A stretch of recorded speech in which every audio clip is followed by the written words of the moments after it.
that they were able to help hundreds of starving human beings after some traumatic happening in the past. Let's concentrate on some of the images on the necklace and the symbols, because that leaves no doubt that a lot of knowledge has been around for a very much longer time than we are ever told. First of all, on the hand, I'm seeing the eye. Now, the all-seeing eye and the symbol of the eye is one the Illuminati use all the time. And it's one, of course, that was a very big symbol of ancient Egypt, the Eye of Ra and what have you. Why is that eye there on that hand? That represents the terrible eye of the Chitauli, the eye which sees everything, the eye which knows everything. It is said that when a Chitauli dies, he passes his third eye onto his next of kin.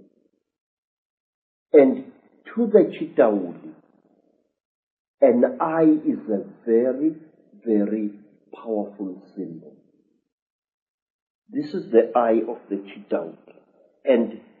But there is more to this thing.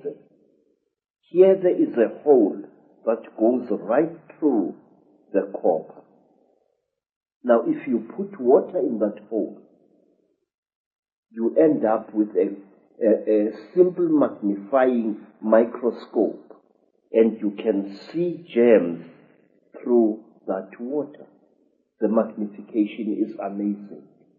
The great symbol is pointed out again and again on the dollar bill, which is on the reverse of the Great Seal of the United States, yes, put on there by the Illuminati, a president called Franklin Delano Roosevelt, is the all-seeing eye. And so is it your understanding that the all-seeing eye, when it's used by the Illuminati, represents this third eye of the Chetahuli? Yes, I do. I really am sure of this. Why? Because in Africa, even ordinary human eyes are regarded as very powerful devices of magic. If an African shows you respect, he mustn't stare at you, but he must stare at a point beyond one of your shoulders. Now, we call this hlonipa, which means deny me your eyes. We believe that when emotionally roused, an ordinary human being can inflict great damage on another human being by the unseen fires that emanate from one's eyes. We believe that a Zulu warrior must never allow his dying enemy to look at him. For example, when a Zulu was killing an enemy, he used to cover that enemy's face with his shield to prevent the enemy looking upon him with his eyes and putting a curse upon him. Interesting. People who experienced the Chetahuli, the reptilians, in relationship to the British royal family and others at various rituals, have said that at the point of sacrifice, the point of death in the sacrifice, that these reptilians stare into the eyes of the person dying, which would kind of fit why those warriors were very concerned about that. Yes, sir. What are they doing then? We have got a ritual, sir, which covers many fields. A ritual which is called ukuthatha umoya, taking away the soul, where when a king is dying and he is fighting to pass on his knowledge and his courage to his successor, he would demand that the successor should stare heavily into the dying king's eyes. And also, when a creature is being sacrificed in Africa, whether it's a human being or an animal, that creature must be stared at by the sacrificer so that its spiritual characteristics are drunk in by the one sacrificing it. I have seen many times on hunting expeditions in Kenya, Tanzania, and other parts of Africa, when a lion is just about to breathe its last,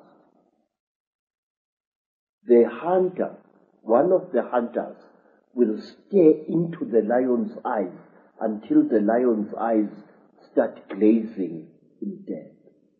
It is drinking in the soul.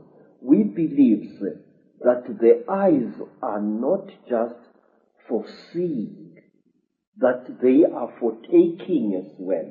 Now, on the hand here is what looks like the symbol of the constellation of Orion. What's the significance of that? Say, people throughout Africa believe that the original human beings either came from Orion or the gods for whom read the Chitauli and many other alien nasties actually come from that constellation. We call it the constellation of Umhambi, the one who travels very, very far away. And we call this constellation also the constellation of Matsieng, the giant who was sent by God to this earth to create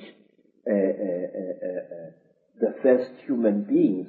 Matsieng was accompanied by a male lion with a very black mane, and he was also accompanied by his dog. And he traveled throughout the world. He first created the first race of human beings, and they were so stupid in appearance that he buried them alive in a cave, and then he created the next race of human beings, which was clever, and we are the descendants of that race.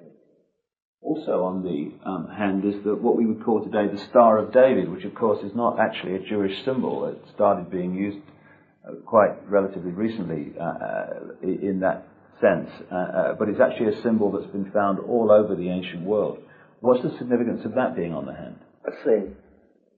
There are several interpretations of this very powerful magical symbol.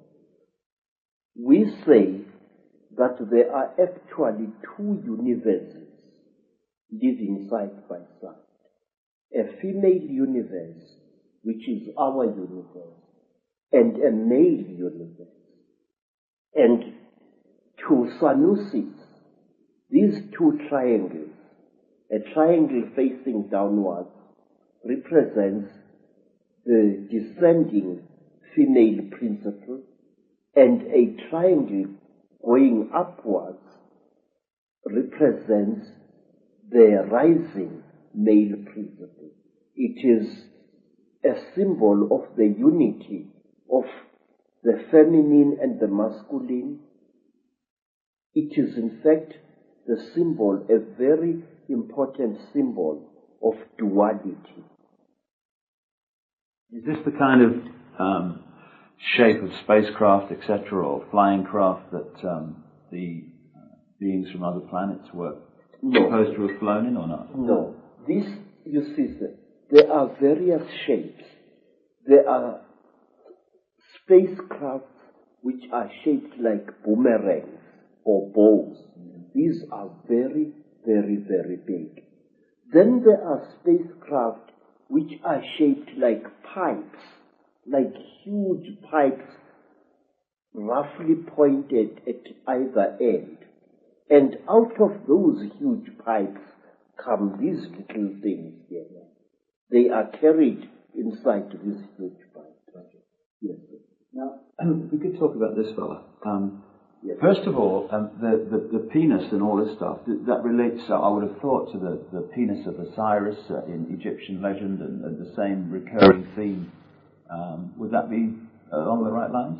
We say that King Samahongo, who is represented here, the lord of all the Chitauri, call them what you will, had his penis cut off by Prince Muari, an African hero, and he replaced it with a golden one. Originally, we are told, this thing was made of gold. And now each time when we recall the story of the great marriage between human women and Chitauri men, we unite these creatures symbolically. And sometimes when the necklace is lying on the ground, we make a bed out of animal skin for these two figures, and then we lay them side by side and cover them with a small skin. So, why are the depictions of the gods, if they were reptilian, why are they not constantly reptilian? Why are they symbolized in other forms? Because it is very, very, very forbidden to portray a Chitauli as it really is.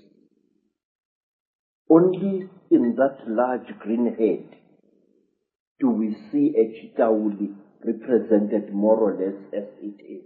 So this was dictated by the Chitauli from Yes, the start, was it? Yes. All along. It was, you are not allowed to represent the sons of the python as they really are. Then you are really in trouble.